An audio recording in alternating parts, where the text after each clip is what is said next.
Born into a lush Parisian household, Elodie Rakoto grew up in a comfortable home miles away from the verdant island of Madagascar, her parents' birthplace. Her backpack was always heavy and usually contained no schoolwork. She carried the essentials: a few history books, some printed maps, and a compact shovel. Instead of wasting away with regurgitating facts from her classes, she explored the city to discover the stories behind each statue, neighborhood, and street sign. She collected bits and pieces of Paris, making it her own. When she was 14, her parents took her to Dyer Island for a business trip. To her grand disappointment, the island was a private site for exclusive members of the Imperiati. She was forced to attend pretentious and awkward social mixers daily. After a few weeks on the island, she met the pariahs, like minded teenagers who had no interest in being pawns for their parents' political chessboard. On dull, rainy nights, she would convince them to sneak out and explore the island unsupervised. One foggy evening, they stumbled upon an abandoned internment camp.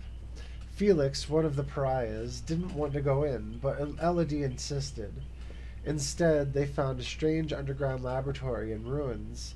The pariahs grew excited, browsing through the strange apparatuses for trophies and mementos. But Elodie noticed something in the far left corner of the wall: odd scratches in the shape of a circle. She ran her fingernails against the cool concrete. The marks were deep and narrow. A warm whisper suddenly sent her mind adrift. Deep rumbling thunder, black glistening waves, an ashen sanded beach. Incomplete. She was compelled to touch the ice cold sand and draw a circle in a line with a line in the middle. A sharp thunderclap and lightning whipped the sky. The ground shook as sleek obsidian claws tore through the concrete floor, ripping the earth open. The building began to collapse, and Elodie spotted her mother wielding a bizarre instrument while her father told her to run. And then, complete darkness. Elodie never saw her parents again. For years, this nightmare woke her in the middle of the night, cold, sweating, shaking like a leaf. As a child, she suffered from night terrors and often resisted going to bed. To soothe her mind, her grandma would light a tea candle and tell her stories until the wick extinguished in a hot pool of liquefied wax. The perfume of the warm vanilla-scented wax would lull Elodie to sleep as she envisioned stories of legendary heroes defeating fear and foes. Elodie had forgotten the stories, but she still remembered her longing for the verdant Malagasy rainforests and colossal mountains that her grandmother described. When Elodie felt cold and numb with grief, she would light a vanilla-scented candle and summon her childhood memories of this distant, idyllic place, raising her spirits to rise above her crippling depression. 14 years later, Elodie still searched for the missing pieces of the puzzle. No rational explanation could explain her parents' disappearance, so she had been looking elsewhere. She researched any and all legends that mentioned a dark force that snatched people at night without a trace. From there, she translated old tales and built a tapestry of narratives from around the world that corroborated the uncanny way her parents had vanished on Dyer's Island. She also gathered artifacts made by ancient civilizations who sought to destroy or resurrect the incomprehensible and indescribable thing that took her parents. There were various names for it, differing from one language to the next: the abyss, the infinite, the whole. Her findings pushed her further into the dark field of occultism. The pariahs were long gone. She alienated them with her theories, but she refused to give up on her parents. Elodie set out into the cold, misty evening. She turned a corner, leaving Paris's 13th arrondissement, an eccentric neighborhood with a substantial library dating from the Middle Ages. She had pressing work to do for Hazra Shah, the collector, an occult specialist who archived rare artifacts. He'd recruited her after she'd salvaged a rare stolen Maori statue of spidery fangs like the claws she'd seen on Dyer's Island. For the next 5 years, Elodie had been procuring occult relics for the collector.